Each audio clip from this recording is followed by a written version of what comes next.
Hey guys, this is Matt from MG Modern Watches, and today we have another unboxing video for the Doxa Sub 200.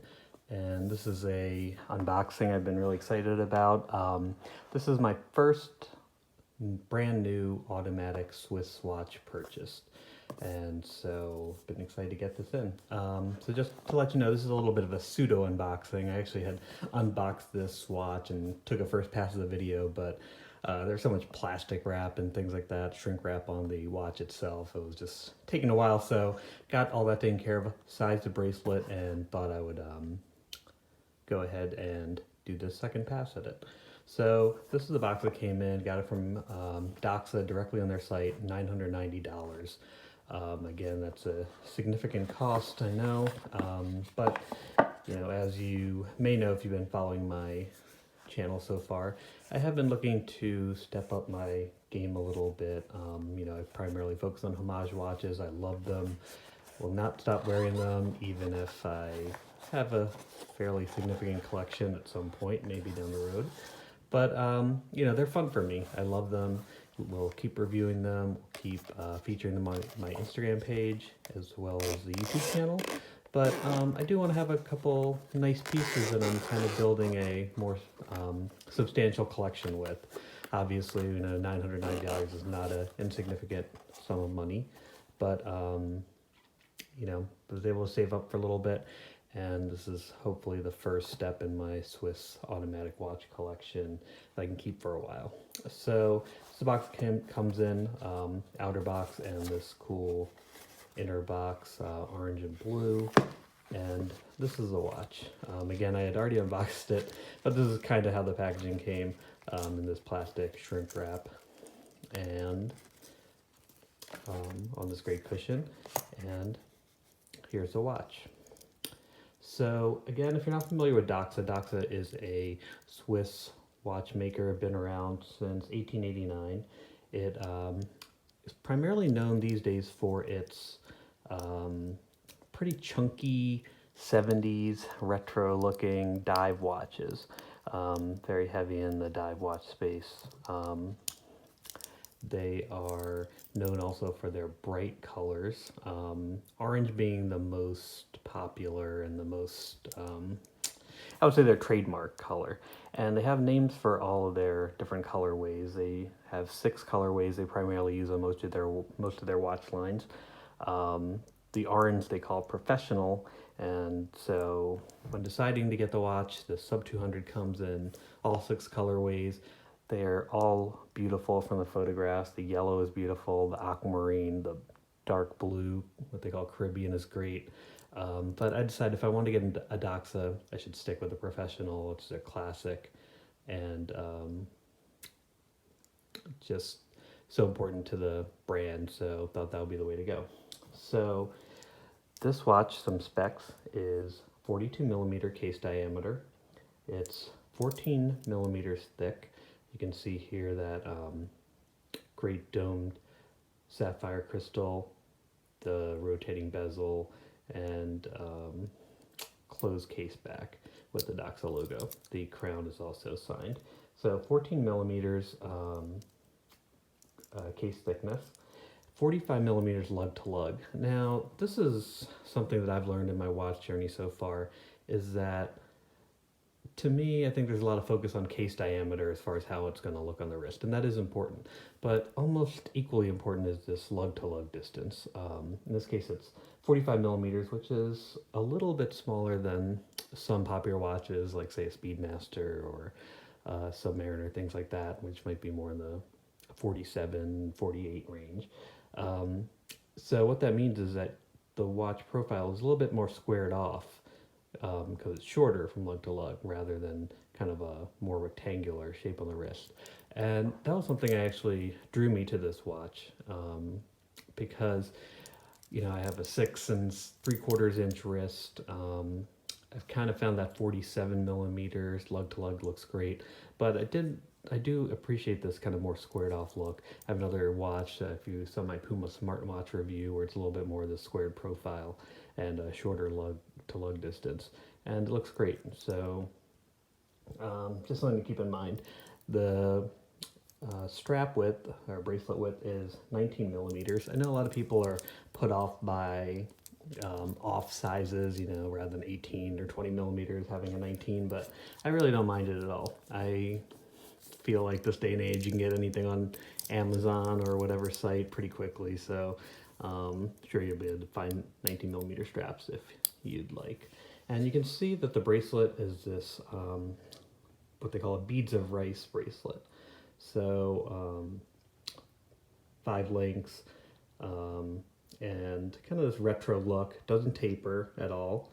You know, I was at first when I saw watches that had this beads of rice style bracelet, you know, I kind of thought looked a little old fashioned, but kind of started to appreciate the charm of it. And I will say that this bracelet feels awesome. The watch itself is very substantial. You can feel the weight of it, and the bracelet too. It feels very solid, solid links that are screwed in, or so you can adjust the bracelet sizing with mini screwdrivers. There are some micro adjustment points as well on the clasp. But yeah, like on this watch, just the whole package, it does feel a little retro, but still seems modern. And just a little bit familiar background on this model itself, the Sub 200. This is Doxa's entry level watch they introduced last year in 2019. Most of their larger dive watches, you know, you'll see these, if you ever see pictures of them, if you're not familiar with the brand, it's cool to Google it. It's just really funky looking. It's, you know, they kind of have different scales on the bezel, different rotating bezels, a really big wrist presence, although followers of the brand will say that the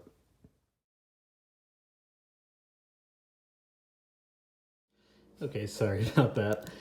So followers of the brand will say that even though the watch has a pretty big wrist presence, that it wears really comfortably, all Doxas, and they wear smaller than the case size would indicate. So that's what I found with this watch so far. It's super comfortable to wear, just putting my wrist when I was resizing it. It even though the case thickness is 14 millimeters, the case back just kind of sets into your wrist, so it really just feels great. Doesn't look as high as it may from a side profile once on the wrist. You can see the side profile looks great too. There's kind of this curve to the case as well that also kind of helps some of that height on your wrist. The chamfering on the case looks great. The lugs are polished and a mix of polish and brushed, so you get some really great angles on it. So just some specs about the watch. Again, you can't see the movements, a closed case back, but this watch uses a ETA 2824-2 movement, which is a Swiss-made movement, popular, kind of known as a workhorse movement, very accurate, using a number of watches, and actually using a lot of watches that are a lot more expensive than this one. Again, this one comes in right under $1,000, but you can see that same movement in $2,000 to $3,000 watches. Doxa actually uses the same movement on their more expensive dive watches. So really solid movement, very accurate, automatic, 38-hour power reserve, and water resistant to 200 meters, thus the sub 200 name. So we'd expect with Doxa them to be excelling in the dive watch market. The crown is a screw down crown, has a date window. Date window is very nicely done. The dial is this beautiful orange color, applied markers, again the curved sapphire, which just looks totally retro but totally cool, curved sapphire crystal, and the rotating bezel, which has a great click to it, no play at all, very solid. And if you guys haven't used watches with 60-minute bezels on it, I would highly encourage it. I love using them. It's something I really wasn't familiar with when I got into watches, but get a lot of use out of it. You set the bezel at the minute hand, and then you can kind of see how much time it has elapsed depending where the minute hand resides. So if it gets here, you're at 20 minutes from when you started your timing or using the bezel. So for me, it's great, even in everyday use. Just go start the bezel where I'm gonna take lunch or take a break and keep track of that, how long I have, up to an hour. So it really comes in handy. So the watches also has super luminova on the dial markers. Now, one issue with this watch that you'll read in review is that the bezel itself is actually loomed with super luminova, or I maybe should say it's supposed to be loomed. Some of the reviews mention a very weak loom on the bezel. One review in Hodinkee mentions that the watch they received for review doesn't have loom at all in the bezel, which was a pre-production version, and I guess they mentioned that all of them going out should have proper loom on the bezel. I've had a little trial myself to see how it looks, and to me it's almost non-existent. So actually I'm have a dialogue with Doxa right now to see if maybe there's an issue with the watch with the bezel loom, or it's kind of as it is intended, which is pretty much non-existent. So take that with a grain of salt, since there are kind of multiple reports about that. I'm going to have sub 200 either way. If I have to return this one and get one with a stronger loom, or just keeping this one if it is what it is. But it's because I love the look of the watch, and everything else is great so far from what I can see. So, the fact that the bezel markers don't light up probably isn't the biggest deal in the world. But hopefully I'll get that piece sorted out. But just something to be aware of if you care about that at all. But the dial markers themselves have a beautiful loom to them. So and the hands as well. And just to take a closer look, again, we can see this automatic movement, the smooth seconds hand, and just a great retro vibe to the watch overall. You can see Swiss made, and everything looks great so far. So again, $990, not insignificant. If you're familiar with my channel, you'll know that the watches I have purchased so far have been way less than that. And if you haven't watched some of my previous videos where I'm kind of explaining the next steps in my watch journey, it's really that I just want to have a core collection of a few pieces over my lifetime, or say over the next 10 years at least, to enjoy the rest of my life. So I love having the homage watches. It's taught me a lot about watches, taught me a lot about what looks good on my wrist and what features I enjoy. For example, I mentioned I love having this 60-minute bezel. I love having a date window. Not everyone's a fan of it, but I am. So it's taught me a lot about what sizes look good on my wrist. So I'm always going to keep my homages. I love them, and we'll still review them here. But I do also want to have a few nice pieces, And I started that with my Zodiac Grand Rally, if you saw that, which is also a Swiss-made brand. That watch is quartz, so even though it looks great, it's not automatic. So I wanted to kind of move the next step in price, in quality, in brand, just a little bit higher. So saved up for a while, a couple months. I know that it is a lot of money, but for the quality, for something you're going to keep a lifetime, to me, it was worth the investment right now. So hopefully I'll enjoy this for a long time to come.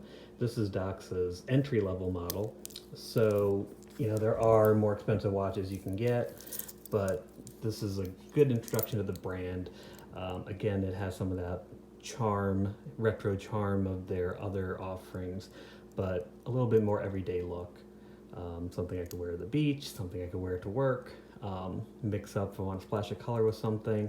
Again, super high quality bracelet, construction, look and feel, very solid movement. And so hopefully I'll enjoy this and get use out of it for years to come. And I also want to give a quick shout out to James Stacy at Hodinkee, who you may be familiar with. He's a writer there, and also hosts a Grey NATO podcast, which is a side offering of theirs, focused a little bit more on some adventure topics, but also driving and diving, and also watches heavily. But he had written a review of this watch on Hodinkee, which you may want to check out as well. And a big fan of Doxa, kind of one of the reasons I got into Doxa. And when I was kind of deciding on a next watch to get in that kind of $800 to $1,200 range that I'd saved up for a long time, I had just shot him a message, a really long message on Instagram, just kind of debating some of the choices I had in mind. They're totally all over the map, vintage, brand new, and just couldn't kind of pull together what I was looking for exactly, and seeing if he had any recommendations. He was kind enough to get back to me and give me some very brief but very insightful advice, which was at that kind of price point, around $1,000. Don't view the watch as an investment. View it as something that's going to be fun, that will make you happy. So that kind of guided my decision making a little bit with this piece, where I'm not looking for something to flip in a couple of years. I'm not looking for a quick turnaround of money or trying to find some hidden vintage watch I could get a little bit of profit on, but wanted to view it as, hey, this is my first significant investment in the Swiss watch. Have something that you'll wear, that you'll get use out of, that will make you happy, that you could use in a variety of situations. So, so him getting back really helped narrow my decision down and settle on this watch. So very happy with that, and thanks so much to him for that. So again, this is the Sub 200 from Doxa, and this is MG Modern Watches. Again, if you haven't subscribed to our YouTube channel, would love for you to do that. And support the channel, leave comments, questions, what have you. You can always write on Instagram as well at MG_modern_watches. And thanks for watching this unboxing video, and we'll talk to you soon. Thanks.